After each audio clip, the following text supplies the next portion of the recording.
Coming soon to own on video and DVD.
Very quiet.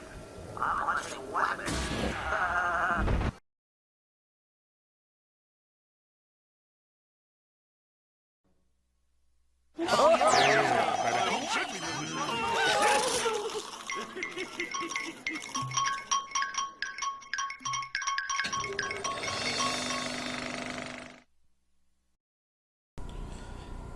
Hello everyone and welcome to Movie Night with Kit, where we talk about a different film every week.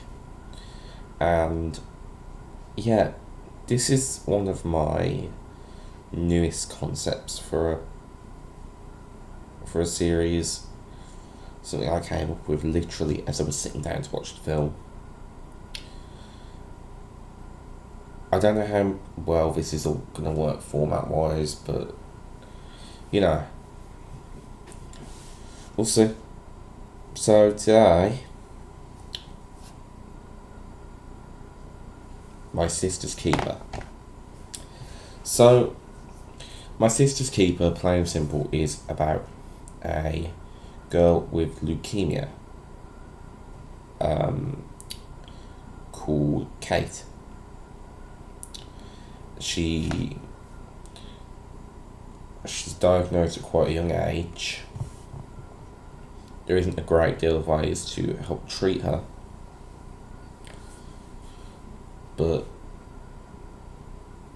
her parents then have the idea, somewhat reluctantly on the father's part, somewhat desperately on the mother's, to conceive a baby in a test tube in order to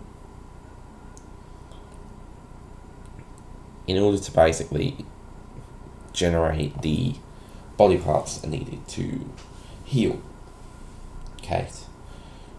And thus Anna is born.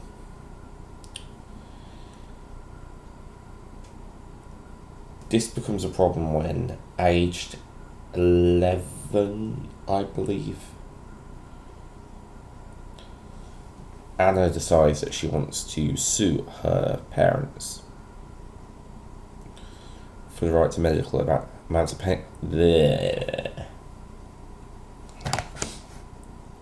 emancipation. She goes to one of the best lawyers in the city, and gets his help with suing. The film has quite an interesting perspective. You know, it jumps from present to past quite quickly at any given time.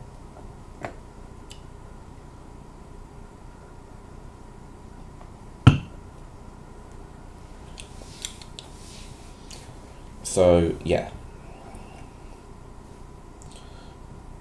It jumps around from past to present, you know, and it isn't told in a chronological order.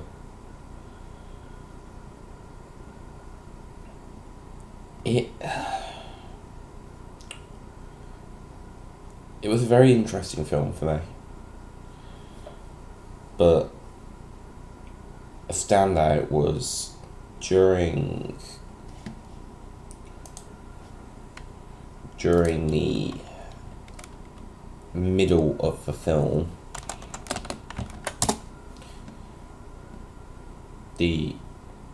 There's a whole thing where Kate meets a boy in the hospital called Taylor, who also has cancer.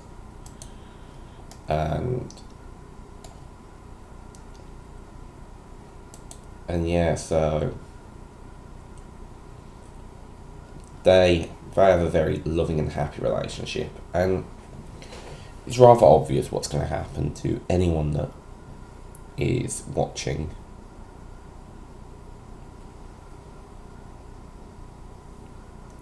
They attend a kind of hospital prom.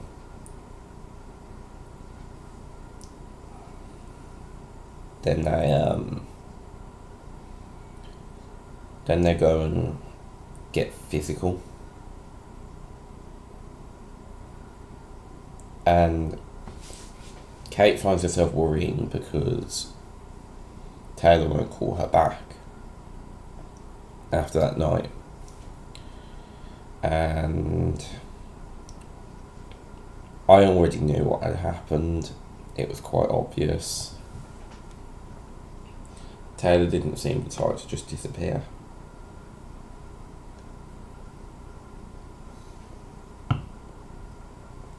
No, he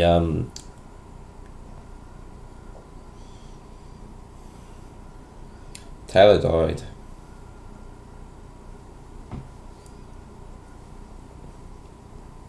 And this was a moment that didn't exactly get me, but it did hit home that, you know, these things are horrible and you never want to go through them, ever.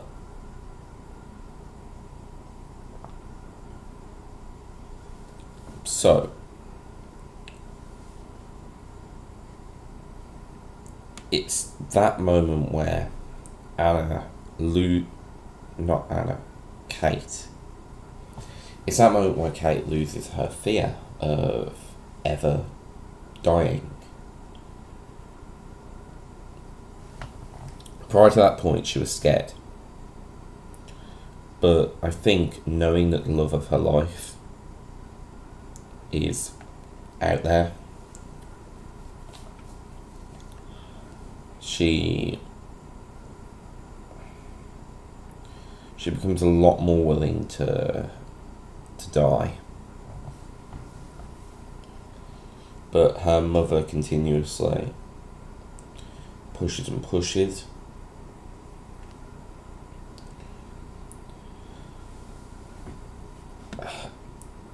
The mother, Sarah, is an interesting character because she'd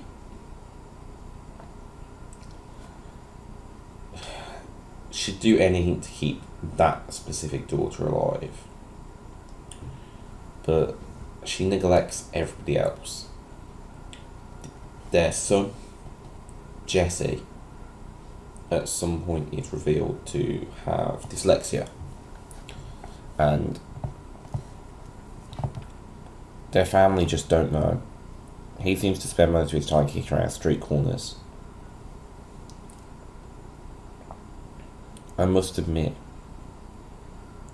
I got very worried about Jesse at one point because I didn't know what was about to happen.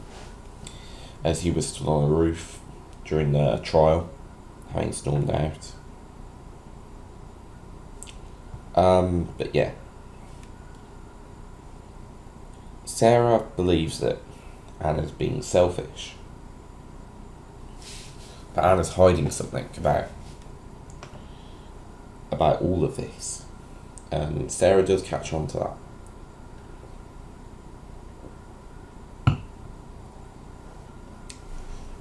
So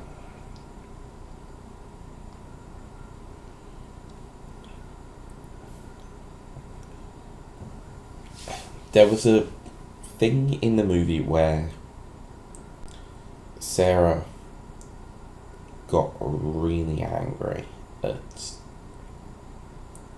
her husband,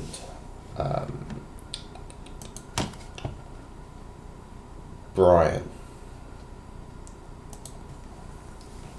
because Brian decided that he wanted to, because Kate wanted to go to the beach, decided that he'd take her.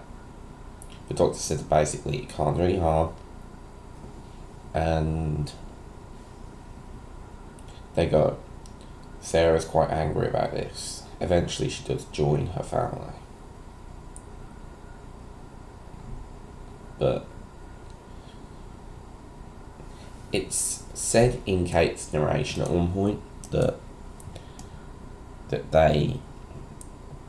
her parents' marriage failed because of it all.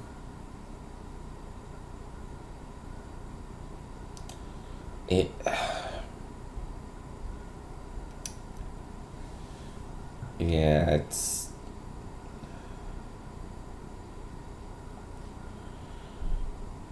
I don't know if they actually divorced. I can't find any record of it.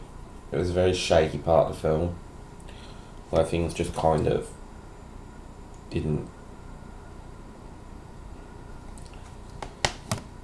Things just didn't kind of work for me.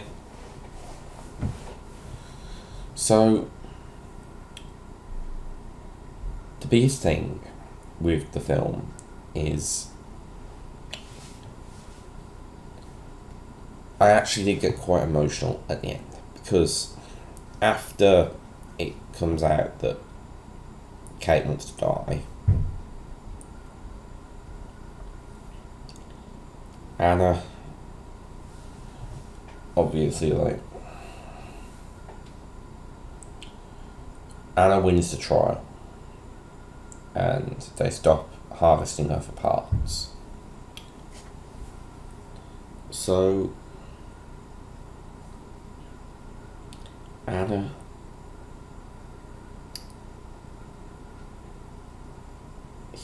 I don't know how to put this. Obviously it's a very backhanded victory, but the family are now certain of Kate's imminent demise.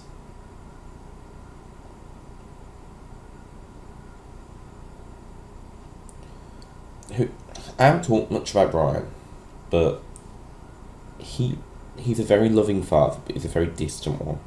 He's a firefighter. He's, he spends a lot of his time at work. He has quite a close relationship with Anna. And of course he loves Kate.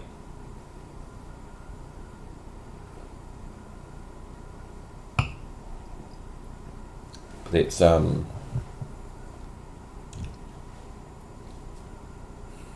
it is quite...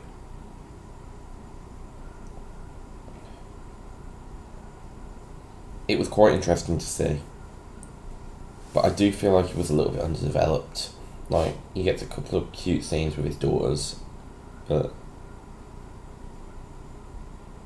other than that, don't really know the guy. So, Jesse always seemed like he was up to something, but again, the film doesn't really touch on that.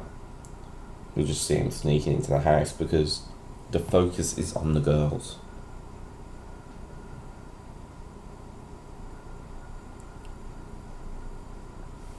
Now, I'm not sure if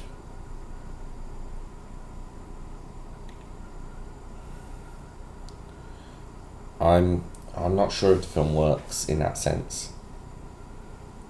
I liked it quite a lot, but on reflection, I should know who all of the characters central to the plot are.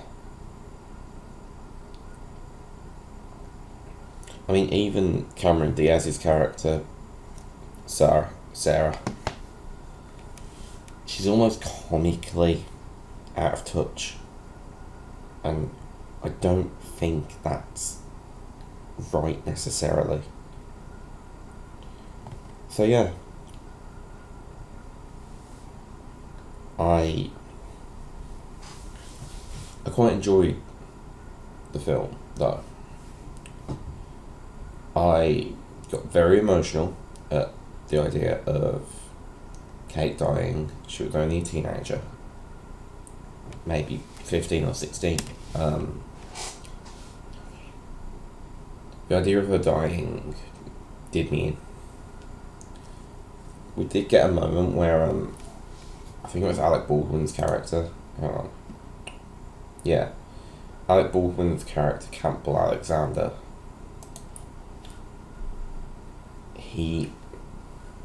It's revealed that he took the case with Anna, despite the fact she was a child, because he has epilepsy, which is why he needs a service dog.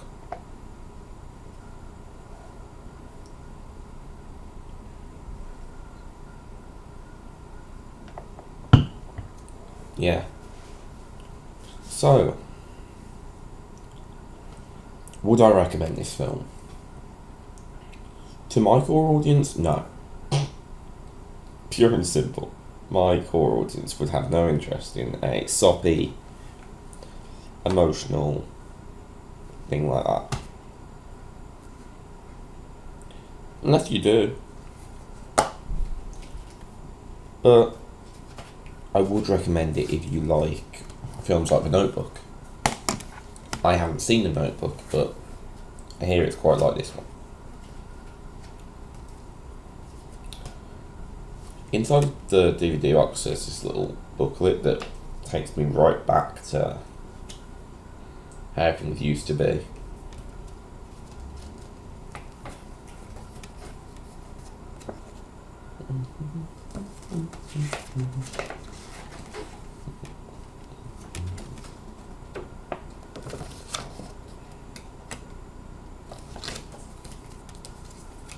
Honestly, love it.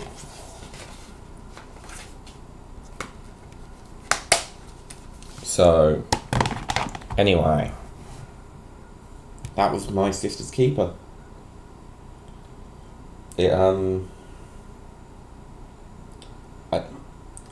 I like it. I read up on the book ending and it's a bit different, but I've never actually read the book, so maybe that's why the reviews were a bit dodgy. But anyway, thank you for watching, and I will see you all next time. Bye. This has been Kit from Infinity Games, signing out.